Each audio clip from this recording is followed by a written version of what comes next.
Baltimore, located on the Patapsco River, is the largest city in Maryland and one of the oldest cities in the United States. Baltimore Town was founded in 1729 and became Baltimore City in 1796.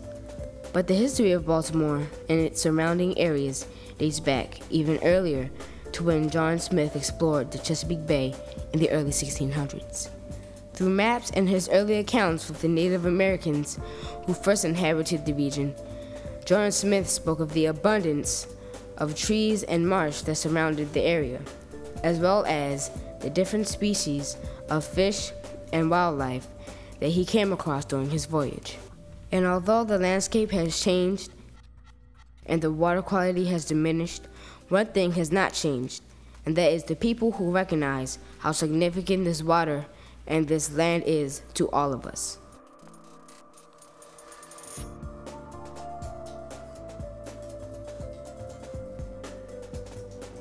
The Healthy Harbor Initiative is a plan to make the water fishable and swimmable by the year 2020. It is also a way to have a community, better environment, and a better place to live for all of us. The harbor is located at the base of two main watersheds, the Glens Falls watershed and the Jones Falls watershed. A watershed is an area of land where all the water from that area drains into a particular place. In our case, that would be the harbor. And as far as the water quality of a swimmable and fishable harbor is concerned, the focus of this initiative is going to be the Middle Branch and the Northwest Branch areas of the harbor. The harbor is something we can do something about. The big goal, 2020 is a long time off, but also not very long, so we've got a lot of work to do. We've raised a lot of money, $500,000, to write a plan. And the plan is about this thick, and it says, what are the things we need to do this year and next year, leading all the way up to 2020. And it's important when you put together a plan like this, that the plan be step by step. The Healthy Harbor Initiative is about more than just a swimmable, fishable harbor. It's about the neighborhoods, the people, the wildlife. Each one affects the other. It's not possible to have a healthy harbor without healthy neighborhoods. Your environment has a lot to do with your mental health. And I think this initiative is making us feel better and be more conscious. If we could inform people in the communities about their environment, what a good connect that also makes for the harbor. Because the harbor, you can see the outpour of trash that comes from the watershed, as a result. Well, with that education in mind, it did plant a seed in my mind as well as our community. What we learned is that communities really can do more in their environment. Granted, we do have a city and we pay taxes and we do have expectation how we want our dollars to be used. But we also have people in the community. And if you want your area to look better, we can't always expect people who might be working 2, 3 jobs or may have other demands on their time to always come out and sweep the entire block. We're fortunate we can get people to come out and sweep just in front of their houses. But what we found we were able to do through this dedicated fund is to provide a stipend for 2 of our residents, which offers them some part-time work that's helpful. So we're becoming a helpmate to persons in our communities. They're very committed. They do an excellent job. I feel pretty good about being able to be a part of it, helping keep the community clean. Because this is a nice community, and as long as I stay here, I want to kind of help keep it that way. So I feel that by me helping out here doing this, it makes me feel like I'm a part of this, help to keep it clean. When you keep your neighborhood clean, it doesn't get in the water, it looks better. You can take a little pride in it, and I take pride when I look at the streets and they look like this, and then at the end, you look back, look all the way down the street and it looks nice, so you feel a little pride when you do a little cleaning. It's changed me. I used to be a litter bug, I have to admit it. And now, I'm conscious about where I throw my trash. I'll hold it till I see a trash can. I seen a guy today when I was coming to work, he was picking up stuff, and I thanked him, so it'll get to you after a while if you keep it up. The reason that the Healthy Harbor Initiative today is important to my students is because of the opportunities that it has opened up for them. My students have been working on projects that contribute to the Healthy Harbor Initiative all year long. We found that when the students initiate a project, it sparks a cycle of inspiration. The Healthy Harbor Initiative is important to me because I love animals. And seeing that all we have to do is stop littering and save them, we could do that. I love Baltimore City, and to have trash in the inner harbor, to me, doesn't make sense. I think cleaning up the trash helps prevent bacteria and pollutants from getting into the inner harbor, which cause health problems in life. I think this initiative is important because it's all about affecting the individual's behavior change. And if we get more people to appreciate and have a greater understanding of the environment, then they have a much better chance of caring for it. If we don't do this, then if like a tourist comes and sees the harbor, he's going to give it a bad overview, a bad report about it. And that it could become a wasteland where everybody would want to dump their waste because it wouldn't be clean anyway.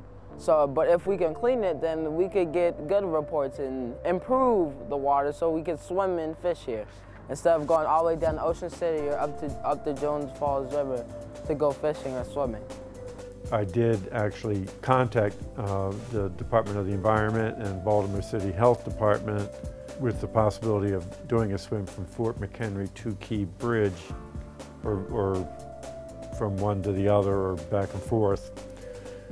And the universal opinion was that no, there were too many pollutants. I feel like if I want to be able to swim and have that experience, I need to help, be part of ensuring that the waters are cleaned up for everybody.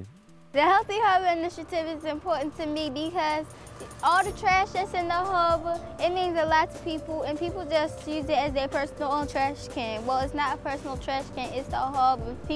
Fish live in it too, and if y'all was a fish, y'all wouldn't like the trash in the harbor because we just saw a dead fish out there. It's not right.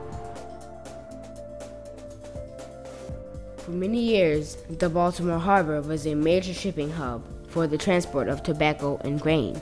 Baltimore became known for shipbuilding, everything from clipper ships in the early 1800s to eventually Liberty ships during World War II. Various industries and factories lined the waterfront of the harbor. Baltimore was thriving with the hustle and bustle of industry and urban development. However, water quality was an unfortunate casualty of this industrial revolution. Through stricter laws and increased public awareness, both public and private, the health of the harbor has made some improvements throughout the years, but there still remains major challenges.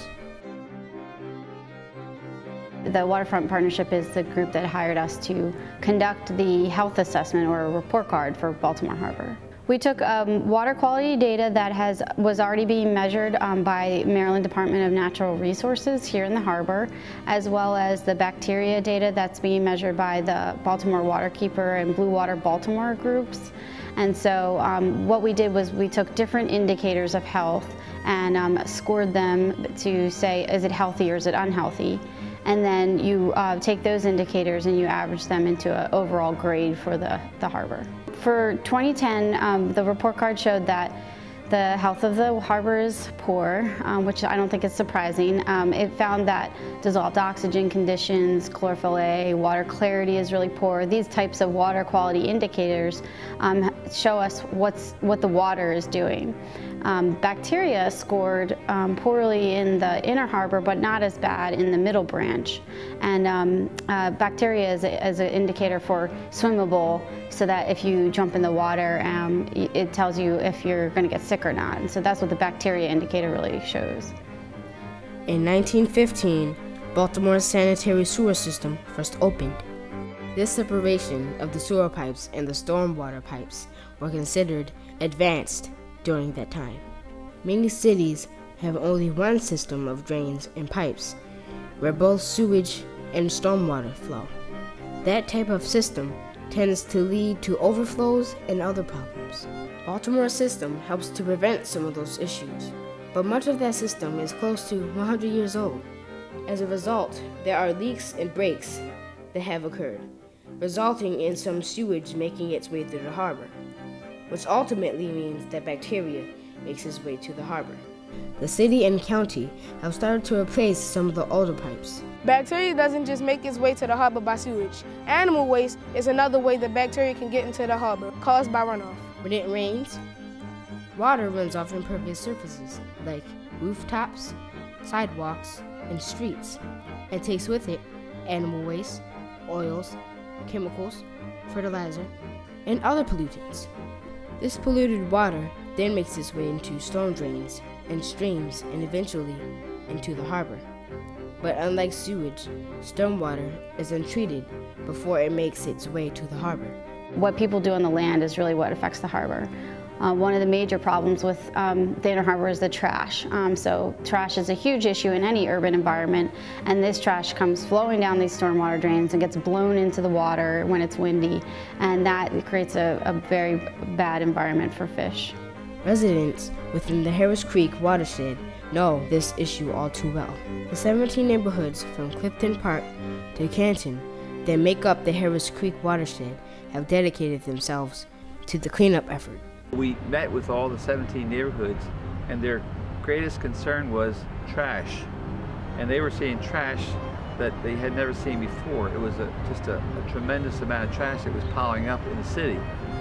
Can you imagine in the 17 neighborhoods, at least half of them, half of the area, we found 100 dumps. Once we cleaned up over 100 of these mini landfills or dumps, we reduced the trash into the Inner Harbor at Harris Creek from 4 tons to less than 1 ton per month. There are going to be many challenges in cleaning up the harbor, but trash shouldn't be one of them. Taking your time, throwing away your trash properly, and even recycling is something everyone can do. Bacteria and trash are major challenges to a fishable, swimmable harbor, but so are nutrients, and sometimes too much of a good thing can be bad. Fish breathe dissolved oxygen. If there is too much algae in the water, then a process called eutrophication will happen. Eutrophication is a process when a whole lot of nutrients go into the water, and algae, they love nutrients, so they grow like crazy and they block off the sunlight for fish and submerged underwater grasses, and then they die. And then when all the nutrients run out, the algae die. So then at the bottom, decomposers such as bacteria come up and they eat the algae and the dead fish, and they use oxygen to eat it. So when there's no more oxygen, they die, and the fish die, and the whole place can become a dead zone, which is a place where there is no oxygen available. Toxicants in the harbor are also a problem for aquatic life and humans. Although sometimes fish may not immediately die from toxicants, they do absorb various contaminants into their system, which in return can be absorbed into our systems as we eat fish. So even though you may not fish or swim in the harbor, the effects of polluted waterways still reach far beyond the waterfront. The challenges may seem big, but this is possible. Baltimore's initiative to having a swimmable, fishable harbor is not a new idea. One success story would be in Boston, the Charles River. In 1995, the river was horrible looking. It was just horribly nasty looking. It had broken sewage pipes under it, causing leaks, and it was just nasty. And then they said, hey, let's clean it up. So they designed to have it cleaned up in 10 years, so that would be to 2005. And already by 2005, they had already been having annual swims, and people would be able to fish in the water, and you could swim in there. I just have swam in different places, and I've learned that there are cities like Baltimore that have an industrial history and still, have a port history and are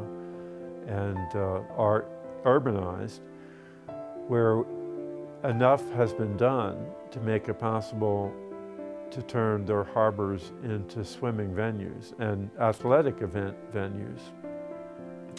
For example, Manhattan which is, now we're talking about the Hudson River, the East River, the Harlem River.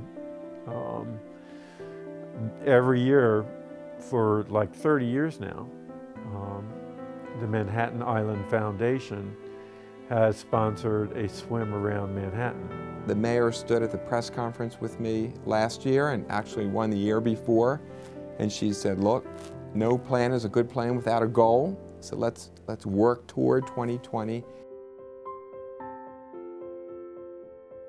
There's not much we can do this year, as an example, to make the water swimmable. The swimmable part, the fishable part, is going to come in 2015, 16, 17. So what can we do this year? Well, let's break it down. When we think about trash, we need to work neighborhood by neighborhood. And every neighborhood's different. So we have 250 neighborhoods in the city. Some are very urban, like Sharp Leadenhall right next to Ravens Stadium, and some have a lot more trees and a lot more grass, like Rowan Park and Guilford. So we have to come up with a plan for each of them. Harris Creek is one of 26 outlets to the Inner Harbor. We figured if we can clean up the trash in one watershed, we could go around the Inner Harbor to the other 26 and do the same project successfully, identify where the large accumulations of trash were, and then to get the Department of Public Works and Housing to work with us in order to clean those areas up as well. The 2010 report card was kind of the first start of it. The 2011 report card will come out in 2012, and then so on and so forth. The 2011 report card will use the same data from Maryland Department of Natural Resources for water quality. However, in the future, Blue Water Baltimore is collecting lots more water quality data, both in the Inner Harbor and the Middle Branch areas. And so in future report cards, the data will be much bigger and a lot more of it. Public outreach is an integral part of our program. We only deal with 50 kids, so while those 50 kids may have a real deep understanding of the problem and the solutions, Baltimore City has 500,000 people, and if we want to have a harbor that's cleaned up by the year 2020, we need to spread the word. We've done several PSAs that are on television, and the news has covered our students both in action on the Wetlands Day, our kids have given tours of the ATS, and they've also been on the radio. So we're trying to hit as many different media outlets. Additionally, we have a blog where the kids have been explaining what they've been doing sort of day to day, and it's a way of disseminating information of what they're doing and how people can help. The plan is focused on trash, sewage, and sediment, and there are things we can do as part of the solution for each of them. Currently, initiatives are taking place throughout the city and the harbor on both large and small scales. Whether it's in the communities, in the schools, or in business, one thing is clear: this matters. Earth Week 2012 joined students from the Crossroads School, volunteers, and partners from Biohabitats, Irvine Nature Center, the Aquarium, and the Waterfront Partnership. This provided the opportunity to raise public awareness about Healthy Harbor Initiative. We're in Baltimore at the Inner Harbor, planting wetlands and placing them into the Inner Harbor. 50 floating wetlands. They'll comprise 2,000 square feet that will be put over in front of the World Trade Center. And what these floating wetlands do are provide kind of a vessel for plant material that's going in right now behind me with Living Classrooms kids and volunteers. And those plants, the roots of those plants, provide food and nutrition for fish. They provide refuge and shade. Today's event is a way to bring kids and adults and people together to help clean up the harbor. And these wetlands, while they alone will not clean the harbor, they provide a great opportunity, once they're put in the World Trade Center, to educate millions of people who come down to the harbor every year. Although the Baltimore Harbor is used for recreational purposes, it is still very much a working port. Ships from all over the world bring in goods to be distributed throughout the country, which is why the health and functionality of the port is important. Several years ago, the port began a revitalization project that focused on Masonville Cove. Masonville has been a dumping ground for quite a while. In fact, the first time I'm aware that it was used as a dumping ground was when material was brought here, debris, from the Great Baltimore Fire of 1904. That's how long the place had been used as a dumping ground. It was also the site of a shipbuilding company, and many Liberty ships were built here during World War II. So the area has been subjected to an awful lot of environmental insult over the years.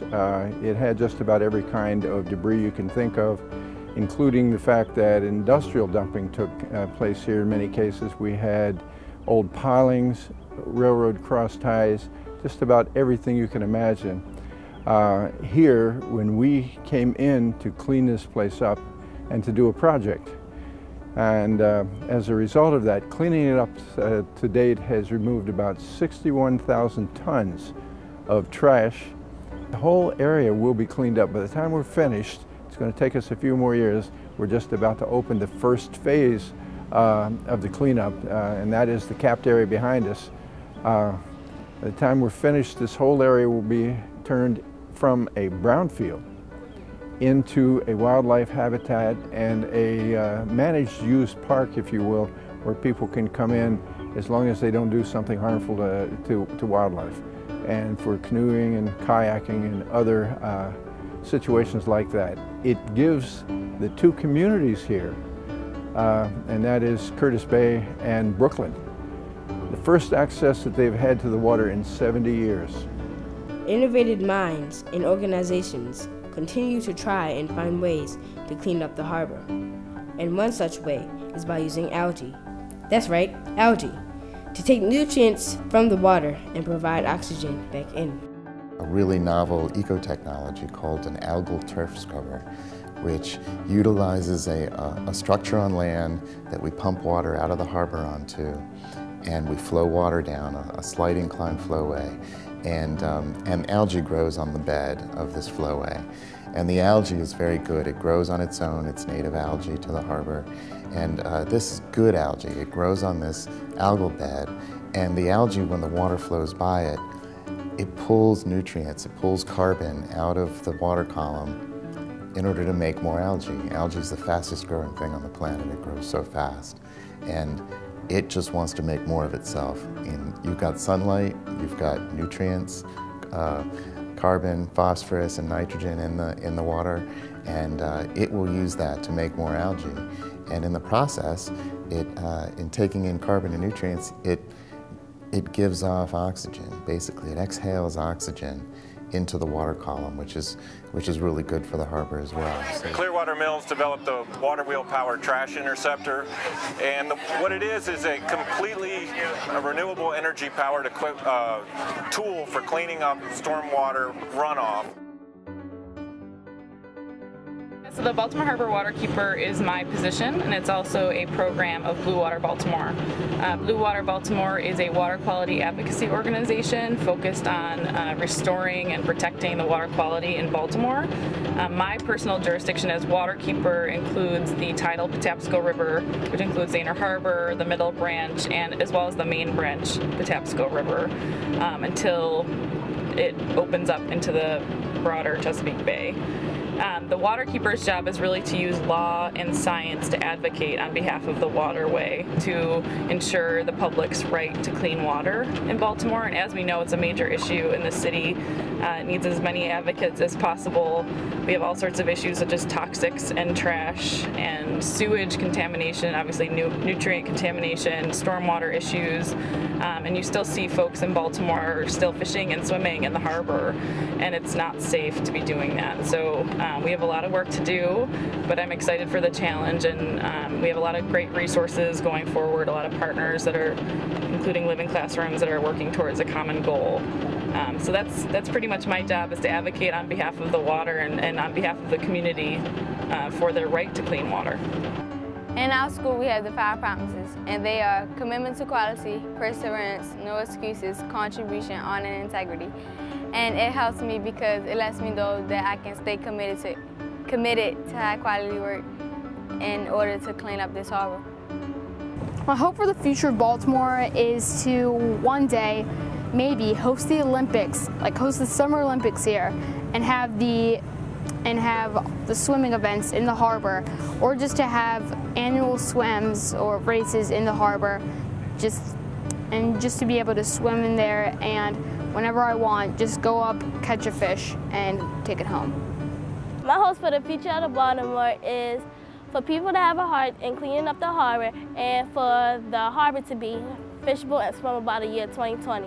My hope for the future of Baltimore is that it will become a better place and more people will visit it, because in the future we'll probably have a clean harbor and more people will come to see it. It's important to me because I want to have memories of the harbor, not just of its dirty trash. I want to have a spectacular memory of this. Like, one day I could just bring anyone I know out here, just go swimming and have a nice time, instead of just saying, oh man, look at this, it's dirty, it's trashy, I don't like this. And it's really important to me because it gives responsibility to us as a community, as the surrounding people, as someone that has many different features of contribution. My hope for the future is that the kids that we're teaching right now really step into leadership roles. If we can get these kids to go home and talk to the communities and talk to their families and have a real rich, deep understanding of what we're doing and what we're trying to accomplish, well then they're going to be the ones that are going to hit the ground running as adults. They're not going to need convincing that we need to clean up the harbor, and they're not going to need education as to how to actually do it. They'll just be able to implement it right off the bat. So my hope is that the kids we're working with truly become leaders and help us jump that last hurdle towards a fishable, swimmable harbor in the year 2020.